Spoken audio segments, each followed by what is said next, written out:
ছোট্ট একটি কাজ করলেই আমরা জান্নাতে যেতে পারি। ইসলাম কিন্তু আমাদের জন্য কোনো কিছু কঠিন করেনি। আল্লাহ সুবহানাল্লাহু তাআলা আমাদের জন্য সব কিছু সহজ করে দিয়েছেন। রাসূল সাল্লাল্লাহু আলাইহি সাল্লাম একদিন দেখলেন পিপাসায় কাতর একজন লোক একটি কুয়ার পাশে এলো। অতঃপর কুয়া থেকে পানি পান করে তৃষ্ণা নিবারণ করলো। এ সময় দেখলো একটি কুকুর পিপাসায় কাতর পানির জন্য ছটফট করছে। সে তাড়াতাড়ি কুয়া থেকে পানি তুলে কুকুরটিকে খাওয়ালো।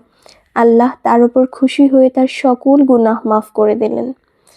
সাহাবীরা নবীজিকে জিজ্ঞেস করলেন, প্রাণীদের সেবা করলে কি কোনো সওয়াব আছে? উত্তরে তিনি বললেন, হ্যাঁ, কোনো প্রাণীর সেবা করলে সওয়াব আছে। আমরা তো সারাদিন কত ধরনের গুনার কাজই করি। রাস্তায় চলাফেরা করার সময় এরকম অনেক তৃষ্ণার্ত কুকুর বিড়াল আমরা দেখি। আমরা যদি তাদের প্রতি একটু সদয় হই, তাহলে আল্লাহ সুবহানাল্লাহু তাআলা সেও আমাদের প্রতি দয়া দেখাবেন ইনশাআল্লাহ।